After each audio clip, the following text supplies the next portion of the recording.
آخرت میں نجات کا، دنیا میں ہدایت کا اور آخرت میں نجات کا سب بنیں گے۔ ہم نیت کر لیں کہ انشاءاللہ جو باتیں حضرت سے سنیں گے انشاءاللہ 100% ان پر عمل کریں گے۔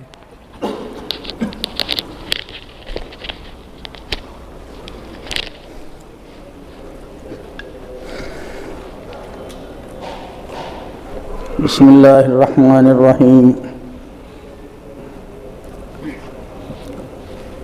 الحمد للہ نحمده ونستعینه ونستغفره ونؤمن به ونتوکل علیہ ونعوذ باللہ من شرور انفسنا ومن سیئات اعمالنا ونعوذ باللہ من شرور انفسنا ومن سیئات اعمالنا ونعوذ باللہ من شرور انفسنا ومن سیئات اعمالنا من يهده الله فلا مضل له ومن يضلله فلا هادي له ونشهد أن لا إله إلا الله وحده لا شريك له ونشهد أن سيدنا ونبينا وحبيبنا ومولانا محمدا عبده ورسوله صلى الله تعالى عليه وعلى آله وأصحابه وبارك وسلم تسليما كثيرا كثيرا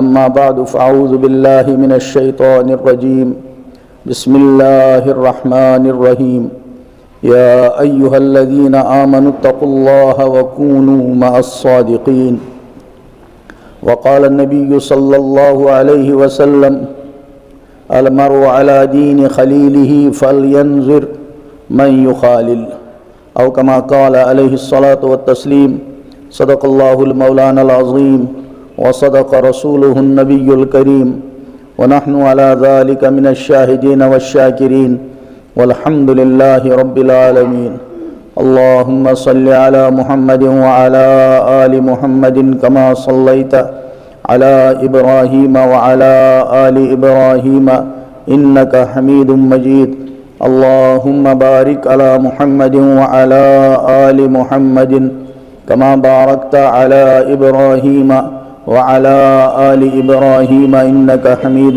مجيد اللهم صل على محمد وعلى آل محمد كما صليت على إبراهيم وعلى آل إبراهيم إنك حميد مجيد اللهم بارك على محمد وعلى آل محمد كما باركت على إبراهيم وعلى آل إبراهيم إنك حميد مجيد اللهم صل على محمد وعلى آل محمد كما صليت على إبراهيم وعلى آل إبراهيم إنك حميد مجيد اللهم بارك على محمد وعلى آل محمد كما باركت على إبراهيم وعلى آل إبراهيم إنك حميد مجيد۔ اللہ تبارک و تعالیٰ کے پاک کلام قرآن پاک کی ایک آیت چھوٹی سی میں نے تلاوت کی۔ اللہ تبارک و تعالیٰ نے ارشاد فرمایا یا ایھا الذین آمنوا اتقوا اللہ، اے ایمان والو تقوی اختیار کر لو، اللہ سے ڈرو، خوف خدا پیدا کر لو۔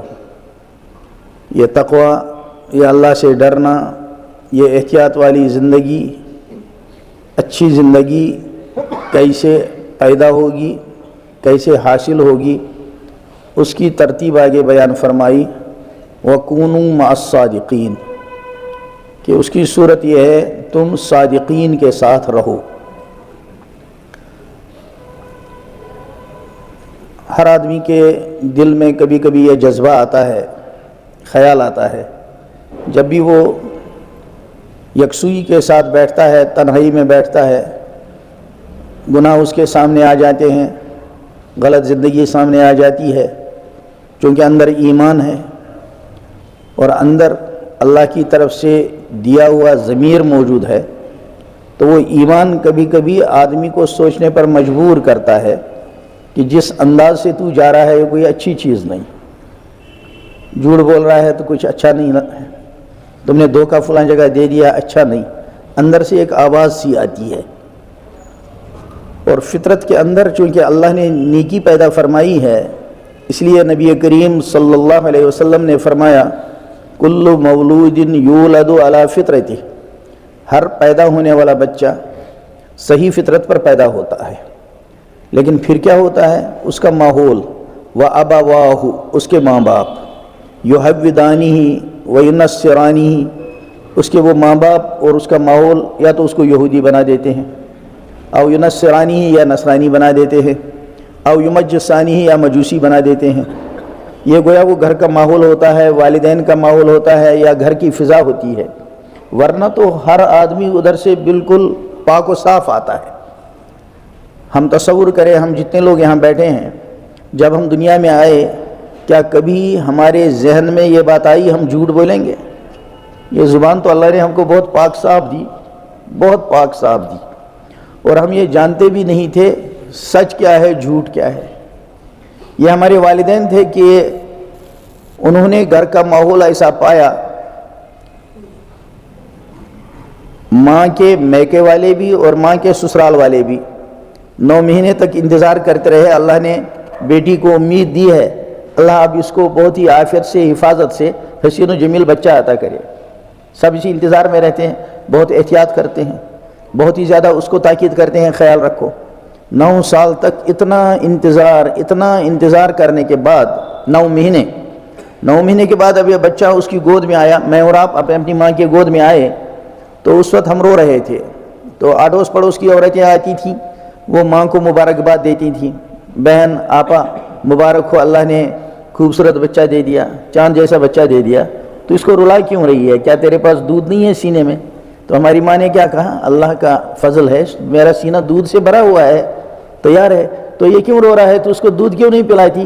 تو ہماری ماں نے کیا جواب دیا کہ ابھی اس کے کان میں اذان نہیں دی گئی، کیونکہ ہماری ماں جانتی تھی کہ میں ایک ایسے ماحول سے تعلق رکھتی ہوں جس ماحول میں اس کو جسمانی غذا بعد میں دوں گی، پہلے اس کو میں ایمانی غذا دے دوں، اور وہ ایمانی غذا کیا ہے؟ اس کے دائیں کان میں اذان اور بائیں کان میں اقامت۔ یہ ہے وہ گھر کا ماحول، ورنہ ہم تو جانتے بھی نہیں تھے، ہم تو نہیں پہچانتے تھے ماں کون ہے، ہم کس کے پیٹ میں پلے 9 مہینے، اور کون ہماری دنیا میں آنے کا باعث بنا، ہمارا باپ، ہم تو اس کو بھی نہیں پہچانتے تھے۔ اور پھر آگے بڑھتے گئے، یہ تو والدین تھے جنہوں نے ہم کو جو کچھ پہنایا، ہم نے پہنا، ہمیں نہیں معلوم تھا۔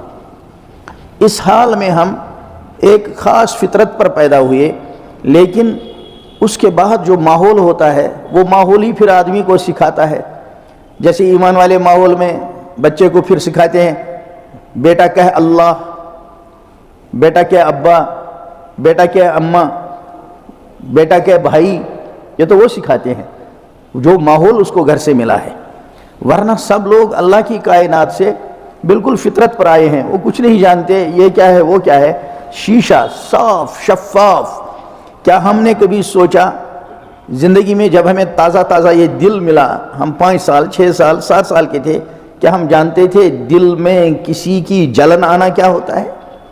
سوال ہی پیدا نہیں ہوتا، کچھ نہیں جانتے۔ ہم تو دل لے کر آئے تو شیشہ لے کر آئے، ہمیں ہاتھ لے کر آئے، ان ہاتھوں نے کبھی چھوا نہیں غلط کو، کیونکہ جانتے بھی نہیں تھے۔ لیکن پھر آدمی اس ماحول میں بنتا اور بگڑتا ہے، جیسے ماحول میں وہ رہتا ہے ایسے ماحول کا اثر وہ قبول کرتا ہے۔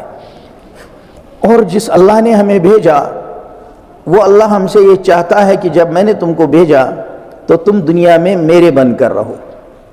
دنیا میں 100 قسم کی چیزیں آئیں گی، لیکن تمہاری نگاہ دنیا کی چیزوں کی طرف نہ جائے، تمہاری نگاہ ہر وقت اس طرف جائے کہ میں دنیا میں خود نہیں آیا، مجھے کسی بھیجنے والے نے بھیجا ہے۔ اور پھر یہ بھی حقیقت ہے کہ دنیا میں کسی کو معلوم نہیں ہوتا میں دنیا میں کتنے دن رہوں گا اور کب یہاں سے چلوں گا، نہ چھوٹے کو پتا، نہ بڑے کو پتا، بوڑھے تک کو پتا نہیں۔ وہ بھی ہر دن یہ سوچتا ہے شاید ابھی میں 8-10 دن ہوں، ابھی میں سال ہوں، 2 سال ہوں۔ لیکن جب اچانک پیغام آتا ہے، اجل کا پیغام آتا ہے، تو اس وقت پتہ بھی نہیں چلتا، روانگی ہوتی ہے۔ کبھی کبھی آدمی بیٹھے بیٹھے کیا ہوا جی، دکان پر آیا تھا، تھوڑا سا سینے میں درد ہوا، ہسپتال پہنچا، 15 منٹ کے بعد تو انا للہ و انا الیہ راجعون ہو گیا۔ ایسے چلے جاتے ہیں۔ تو اس لیے پہلے زمانے میں پڑھائی جاتی تھی نا، یہاں میٹرک میں گلستان نثر و نظم، اس میں ایک وہ تھی، اس کی ایک نظم تھی، اس میں تھا لائی حیات آئے، لائی حیات آئے قضا لے چلی چلے، لائی حیات آئے قضا لے چلی چلے، اپنی خوشی نہ آئے نہ اپنی خوشی چلے۔ وہ تو کسی نے ہم کو بھیجا تب ہم دنیا میں آئے، ہمیں تو یہ بھی نہیں معلوم تھا کہ ہمیں اس دنیا میں آنا ہے۔ تو جس مالک نے ہمیں یہاں بھیجا اس نے بہت ہی پیار سے، بہت ہی محبت سے ہم کو بنایا۔ اس وقت جو ہماری پوزیشن ہے، ہم جس حال میں ہیں، جس کی طرف بھی ہم دیکھتے ہیں وہ ہمیں پیار سے دیکھتا ہے۔ ہماری آنکھوں میں کوئی ٹیڑھا پن نہیں، ہماری پیشانی میں کوئی ٹیڑھا پن نہیں، ہمارے کندھے ایک لیول میں ہیں، کوئی اونچا کوئی نیچا نہیں۔ اس کو اللہ پاک نے کرایا، جو کچھ بھی سیٹنگ کرائی۔ اس لیے اللہ پاک ایک جگہ فرماتے ہیں یا ایھا الانسان ما غرک بربک الکریم، اے انسان تجھ کو کون بھگا کے لے گیا، تجھ کو کون بھگا کر لے گیا، دھوکہ دے کر لے گیا اپنے رب کریم سے۔ اور تیرا رب تو وہ کریم رب ہے، الذی خلقک، جس تیرے رب نے تجھے پیدا کیا، فسواک، ٹھیک ٹھیک بنایا۔ ہمارے ایک بزرگ تھے دلی نظام الدین میں، تبلیغ کے اکابر میں سے تھے، قاری ظہیر صاحب رحمۃ اللہ علیہ۔ وہ بیان کرتے تھے تو کبھی بہت ہنساتے تھے، اور پھر جب آیات اور احادیث پڑھتے تھے تو بس ایسی کہ سب رلا دیتے تھے۔ تو بیچ بیچ میں کبھی ظرافت کی بات بھی کہتے تھے۔ وہ جب اس بات کو سمجھاتے تھے تو یوں فرمایا کرتے تھے کہ دیکھو اللہ نے ہمیں کتنا خوبصورت اور پیارا بنایا، ہم کو جو دیکھتا ہے وہ ہم کو پسند کرتا ہے، ورنہ یہ ہو سکتا تھا، قاری صاحب فرماتے تھے کہ دیکھنا ہی تو تھا، دو آنکھیں لگانے کے بجائے پیشانی پر ایک موٹی سی آنکھ لگا دیتے تو کیا ہوتا، یوں کہا کرتے تھے تو ہم سب ایسے گھومتے جیسے آٹو گھما کرتے، ایک آنکھ لگا کر۔ کہا لیکن اللہ نے ہمیں ایسا بدصورت نہیں بنایا، ایسا بنایا کہ آنکھ کو دیکھ کر، اس آنکھ کی بناوٹ، اس آنکھ کے اندر کا یہ موتی، اس کو دیکھ کر کبھی کبھی دوسرا فدا ہوتا ہے۔ تم اس کی دوستی اتنی کیوں کرتے ہو؟ یار اس کی آنکھیں کتنی پیاری ہیں، اللہ نے بنائی، تم اس کے ساتھ دوستی کیوں کرتے ہو؟ یار ایسا تو پورے اسکول میں، پورے کالج میں کوئی قابل نہیں جتنا ذہین یہ ہے، اور یہ ذہن اس کا کس نے بنایا؟ اللہ نے بنایا۔ تو اس اللہ نے ہمیں ایسا بنا دیا، ایسا بنا دیا، اتنا پیارا۔ تو اللہ کہتے ہیں کہ دیکھو یہ میں نے تم کو دیا جو کچھ بھی دیا، تو اس لیے مجھے تم یاد رکھو، اور مجھے یاد رکھو گے تب جب تمہیں میرا تصور آئے گا۔ اور پھر آدمی جب دنیا میں بڑھتا جاتا ہے تو اس کی طاقت بڑھتی ہے، صحت بڑھتی ہے، اعضاء بڑھتے ہیں، مضبوط ہو جاتا ہے۔ پھر جب جوان ہوتا ہے پھر تو وہ کسی اور ہی عالم میں ہوتا ہے۔ اردو والوں کے یہاں محاورہ ہے، اردو والے کہتے ہیں جوانی کیا ہے؟ دیوانی۔ تو جوانی میں آدمی کچھ نہیں دیکھتا، وہ تو دیوانہ ہوتا ہے، کیونکہ اس کے پاس پاور بہت ہے، صحت بہت ہے، سمجھنے کی طاقت بہت ہے، سب کچھ ہے اس کے پاس۔ لیکن اللہ چاہتا ہے کہ یہ جس زمانے میں بھی رہے، جس حال میں بھی رہے، یہ مجھے یاد رکھے، اور جو میں اس سے کہتا ہوں وہ کرے، جیسے میں اس کو کہتا ہوں ایسے بولے۔ جیسے ماں باپ جب اولاد کو کھلاتے پلاتے ہیں اور پالتے پوستے ہیں، اس کے بعد ان کی بڑی تمنا رہتی ہے کہ میری اولاد میرے مشورے کے بغیر کچھ نہ کرے۔ ایک ان کی تمنا ہوتی ہے، ان کی محبت چاہتی ہے کہ میری اولاد مجھ سے پوچھ کے کرے، میرے مشورے سے چلے۔ اس لیے کبھی کوئی بات اولاد کی وہ سنتے ہیں اس نے ایسا کیا، حالانکہ اچھا کیا ہوتا ہے اولاد نے، لیکن ان کو شاق ہوتا ہے بھائی مجھے بتایا بھی نہیں، کم سے کم مجھ سے ایک بار کہتے، مجھ سے مشورہ کہتے۔ تو یہ ربط ہونا اپنے مالک سے پوچھ کر چلنا، اپنے مالک کو یاد کر کے چلنا، اپنے مالک کو یاد رکھنا، اسی کا نام تقویٰ ہے۔ حضرت عمر رضی اللہ تعالی عنہ سے ایک صحابی نے پوچھا کہ حضرت فرمائیے یہ تقویٰ کس کو کہتے ہیں؟ وہ چونکہ لوگ کھیتی کرنے والے ہوتے ہیں تو حضرت نے ان کو جواب دیا، کیا تم کبھی ایسی پکڑنڈی راستے پر چلے ہو جہاں دائیں بائیں کانٹوں کے درخت ہے، باغوں کے درمیان ہوتا ہے، ادھر کانٹے ادھر کانٹے؟ اس نے کہا حضرت۔ کہا کیسے چلے؟ کہا حضرت دائیں سے بھی کپڑوں کو سمیٹا، بائیں سے بھی کپڑوں کو سمیٹا، اور نیچے دیکھ کر بہت احتیاط سے چلا۔ کہا بس اسی کیفیت کا نام تقویٰ ہے۔ اللہ نے دنیا میں انسان کی ضرورتیں پیدا کر دی، اب گھر سے نکل رہا ہے اسکول جا رہا ہے، گھر سے نکل رہا کالج جا رہا ہے، گھر سے نکل رہا دکان جا رہا ہے، آفس جا رہا ہے، کہیں بھی جانا تو اس کو ہے۔ لیکن جب یہ گھر سے اس نے سٹارٹ کیا تو اس کو ہر وقت یاد رہے میرا اللہ مجھ سے کچھ چاہتا ہے، میرا اللہ مجھ سے کچھ طلب کرتا ہے۔ کیا ہے؟ آنکھ اس نے بنائی، جب میں چلوں تو میری آنکھ، یہ تو اختیار رکھتی ہے آنکھ، آسمان کو بھی دیکھے گی، زمین کو دیکھے گی، دائیں کو دیکھے گی، بائیں کو دیکھے گی۔ لیکن اللہ چاہتا ہے جو آنکھ میں نے بنائی یہ کوئی ایسی چیز نہ دیکھے جس کی میں نے اس کو اجازت نہیں دی۔ طاقت تو میں نے اس کو دے دی ہے، یہ کہیں بھی دیکھ سکتا ہے۔ میری آنکھ جو میں نے بنائی، اللہ چاہتا ہے یہ ایسی جگہ کو نہ دیکھے جس کی میں نے ممانعت کر دی. جیسے مثال ہے ہمارے یہاں ستر عورت، کیا مطلب ہے؟ وہ چیزیں چھپانا جن کا شریعت نے چھپانے کا حکم دیا. جیسے مردوں کے لیے چھپانے کا کیا حکم ہے؟ کوئی مرد اپنی ناف سے لے کر، یہ جو پیٹ کے بیچ میں ناف ہوتی ہے، اس ناف سے لے کر گھٹنوں کے نیچے تک کوئی مرد کبھی کھول نہیں سکتا دوسرے کے سامنے، کبھی بھی نہیں کھول سکتا. تنہائی میں کھول سکتا ہے. ڈاکٹر کو بھی اگر ران میں کہیں دیکھنا ہے، پھنسی ہے، پھوڑا ہے، تو اس کو بس اتنی جگہ کھولنی ہے جتنی جگہ میں وہ پھوڑا ہو، کیونکہ یہ جگہ دیکھنے کی اجازت نہیں ہے. مردوں کو آپس میں بھی دیکھنے کی اجازت نہیں ہے. یہ اللہ چاہتے ہیں کہ میں نے اس کو کہا ہے یہاں سے یہاں تک ستر ہے، تو اب میں دیکھوں میرا بندہ اس آنکھ میں اتنی پابندی کرتا ہے یا نہیں. اس وقت یہ تصور آنا میرا اللہ مجھے دیکھ رہا ہے، ڈاکٹر کو یہ تصور آنا میرا اللہ مجھے دیکھ رہا ہے، مجھے ضرورت کے مطابق اتنی جگہ کو دیکھنا ہے جتنی کا مجھے ٹریٹمنٹ علاج کرنا ہے، آپریشن کرنا ہے، اس کے علاوہ میری نگاہ نہ جائے، یہ ہے تقویٰ.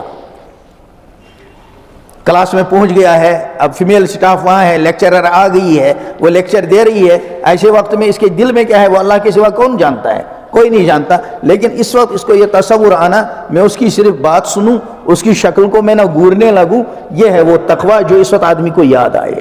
ایک کسٹمر آ گیا دکان پر، میں دکان پر بیٹھا ہوں اور وہ کوئی چیز مانگ رہی ہے خریدنے کے لیے، میں اس سے بات کر رہا ہوں، بقدر ضرورت یہ بات کروں یا علاوہ، یا اس کی آواز بڑی میٹھی ہے، سویٹ وائس ہے، تو میں 4 باتیں علاوہ کرنے لگوں. اس وقت یہ ذہن میں آئے کہ میرا اللہ مجھے دیکھ رہا ہے، یہ تقویٰ ہے. اور اس لیے آدمی جو بھی نیک صالح آدمی ہوتا ہے وہ سوچتا ہے اکثر، خصوصاً ایمان والا، بظاہر وہ کتنے ہی کبھی گناہوں میں مبتلا ہوتا ہے، غلطیاں کرتا ہے، لیکن کبھی کبھی ایسا موقع آتا ہے آدمی سوچتا ہے یہ رف زندگی کس کام کی، میں اچھا بنتا، میں اللہ کے نیک بندوں میں شامل ہوتا، میں اچھا بن جاتا، میری دنیا اچھی بنتی، آخرت اچھی بنتی. تو اس کے لیے یہ تقویٰ والی زندگی اختیار کرنے کے لیے اس مبارک آیت میں اللہ پاک نے ایک راستہ بتا دیا. کیا بتایا؟ وَكُونُوا مَعَ الصَّادِقِينَ، کہ اگر تم ایسا ماحول چاہتے ہو اور ایسی زندگی چاہتے ہو تو تم کو ایسی سوسائٹی اختیار کرنی پڑے گی، ایسے لوگوں کے ساتھ رہنا پڑے گا، اٹھنا بیٹھنا پڑے گا. ہر چیز کے ملنے کی الگ الگ جگہ ہے. اللہ نے نیچرل سسٹم ایسا بنا دیا ہے. لکڑی کو لکڑی سے جوڑنا، پرانے زمانے میں سوراخ بناتے تھے، پھر لکڑی کی ہی کیل بناتے تھے. یہ جو پہاڑوں میں رہتے ہیں ان کو اس کا تجربہ ہے. اس وقت لوہے کی کیل نہیں ہوتی تھی، لکڑی کی ہی کیل بناتے تھے، سوراخ بناتے تھے ایک لکڑی کو دوسرے لکڑی کو، پھر اس میں وہ کیل ٹھوک دیتے تھے لکڑی کی. تو اس کو جوڑنے کے لیے یا تو لکڑی چاہیے یا پھر اب آج کے زمانے میں لوہے کی کیل لگا دیتے ہیں. لیکن کوئی آدمی ایک کاغذ کو دوسرے کاغذ سے جوڑنا چاہے تو کیا وہ لکڑی کی کیل لگا دے گا؟ لوہے کو لوہے سے جوڑنے کے لیے وہ ویلڈنگ کرے گا، کاغذ کو کاغذ سے جوڑنے کے لیے وہ گوند کا استعمال کرے گا، اسی کو پیسٹ کر دے گا. اینٹ کو اینٹ سے جوڑنے کے لیے وہ کہیں مٹی گارا اور کہیں سیمنٹ استعمال کرے گا. ہر چیز کے لیے اللہ نے اس فطری نظام میں الگ الگ ترتیبیں رکھی ہیں کہ یہاں کیا چیز کام آئے گی، وہاں کیا چیز کام آئے گی. آدمی کے اندر نیکی آ جائے، اس کے اندر تقویٰ آ جائے، اس کو اللہ یاد رکھنا آ جائے، ہر وقت اس کے ذہن میں آئے کہ میں غلط لائن پر نہ چلوں. اس کے لیے اس مبارک آیت میں اللہ پاک نے فرمایا کونوا مع الصادقین، صادقین کے ساتھ رہو. کہا یہ سودا تمہیں ملے گی صادقین کی دکان پر. صادقین کی دکان کیا ہے؟ کہا جو اللہ کے نیک لوگ ہیں، اللہ کے جو نیک بندے ہیں، علماء ہیں، صالحین ہیں، ان کے ساتھ رہو. ان کے ساتھ رہنے میں کیا ہے؟ اس کو پرانے زمانے میں فارسی والے کہتے تھے یک زمانہ صحبت با اولیاء، ایک گھڑی تھوڑا سا شارٹ ٹائم کسی اہل اللہ کے ساتھ گزرنا بہتر از 100 سال طاعت بیریا، بغیر ریا کی اخلاص والی 100 سال کی عبادت سے زیادہ اثر وہ اپنے اندر رکھتی ہے. یہی وجہ ہے جن لوگوں نے براہ راست سب سے پاورفل ہیں کائنات میں اللہ کے بعد حضرت نبی اکرم صلی اللہ علیہ وسلم، انہوں نے صحبت اختیار کی. جن لوگوں نے چاہے ذرا سی دیر وہ رہے ایک دم پلٹ گئے. اس کے واقعات آپ کے سامنے کتنے ہیں کہ ذرا سی دیر بیٹھے، ذرا سی دیر رہے، کایا پلٹ گئی. ان لوگوں کے دلوں میں جن کے دلوں میں ارادہ تھا. جن کے دل میں ارادہ نہیں ہوتا وہ نہیں بدلتے. اس لیے قرآن پاک نے کہا الف لام میم ذالک الکتاب لا ریب فیہ، یہ وہ کتاب ہے جس کے اندر کوئی شک نہیں، قرآن پاک. لیکن آگے بتایا ہدل للمتقین، یہ ہدایت ہے کن کے لیے؟ جو تقوی کا ارادہ کریں گے، جو تقوی کا ارادہ کریں گے ان کے لیے ہدایت ہے۔ ایک آدمی ہدایت کی نیت سے قرآن پورا بھی پڑھ رہا ہے، اس کو الگ چیز ملے گی، اور ایک آدمی کو ہدایت کی نیت ہے نہیں قرآن سے، وہ سوچتا ہے میں دیکھوں اس میں کیا کیا غلط چیز ہے جس پر میں کوسچن کر سکوں، اس میں کیا کیا گڑبڑائی اس کے ذہن کے اعتبار سے اس کو میں پکڑ سکوں، میں ان پر اعتراض کر سکوں، اس کو قرآن ہدایت نہیں دے گا، بلکہ اس کو وہی چیز ملے گی جو اس میں ڈھونڈ رہا ہے۔ اس لیے جو لوگ کبھی کبھی کہتے ہیں نا قرآن پاک میں یوں ہے یوں ہے یوں ہے، یہ نہیں ہونا چاہیے تھا، یہ نہیں ہونا چاہیے تھا، پھر کہتے ہیں وہ دنیا والوں کو یہ کتاب ایسی ہے، اس میں یہ قابل اعتراض چیز ہے، انہوں نے قرآن کو پڑھا ہوتا ہے لیکن نیت ان کی وہاں سے ہدایت حاصل کرنے کی نہیں، اس لیے قرآن نے کہا ھدی للمتقین، یہ قرآن ہدایت کی کتاب ہے ان کے لیے جو اس میں تقوی کا ارادہ کرتے ہیں، اور جو تقوی کا ارادہ کرتے ہیں بس پھر ان کو قرآن سے تقوی ملتا ہے۔ اسی طرح سے جو لوگ حضرت نبی کریم صلی اللہ علیہ وسلم کی صحبت میں بیٹھے، آپ کے ساتھ رہے، تو کیا ہے ان کا نام دنیا نے رکھا صحابہ، چونکہ سب سے پاورفل دل، سب سے زیادہ نورانی قلب ہے حضرت نبی اکرم صلی اللہ علیہ وسلم کا، اتنا کسی پیغمبر کا نہیں، کیونکہ سب سے افضل آپ ہیں، سب کے سردار آپ ہیں، سب کے عظیم آپ ہیں، کائنات میں سب سے بڑے ہوتے ہیں پیغمبر، اور آپ ہیں پیغمبروں کے سردار محمد رسول اللہ صلی اللہ علیہ وسلم، اس لیے آپ کا قلب مبارک سب سے زیادہ نورانی اور پاورفل تھا، اس لیے آپ کی مجلس میں جو بیٹھتا تھا اگر کوئی 2 منٹ کو بھی بیٹھا ایمان کی حالت میں، اس کا نام صحابی پڑ گیا، میرا اور آپ کا یقین ہے کہ پوری کائنات کے علماء، محدثین، مشائخ، بزرگان دین سب مل کر ایک صحابی کے برابر نہیں ہو سکتی۔ اور بعض صحابی ایسے ہیں وہ بیچارے نابینا تھے، جیسے ایک وہ صحابی ہیں جن کے بارے میں نازل ہوئی عبس وتولی ان جاءہ الاعمی، اعمی اس کو کہا قرآن پاک نے، اعمی یعنی جو نابینا ہے، ان کا نام عبداللہ ابن ام مکتوم تھا، تو نابینا تھے، انہوں نے تو خود نبی کریم صلی اللہ علیہ وسلم کو نہیں دیکھا، لیکن ان پر نگاہ پڑی نبی پاک صلی اللہ علیہ وسلم کی، آپ کی صحبت میں بیٹھے، وہ بھی صحابی بن گئے، یہاں تک کہ ان کا تذکرہ قرآن میں کا خزانہ ہے اسے جو بند کہتے ہیں۔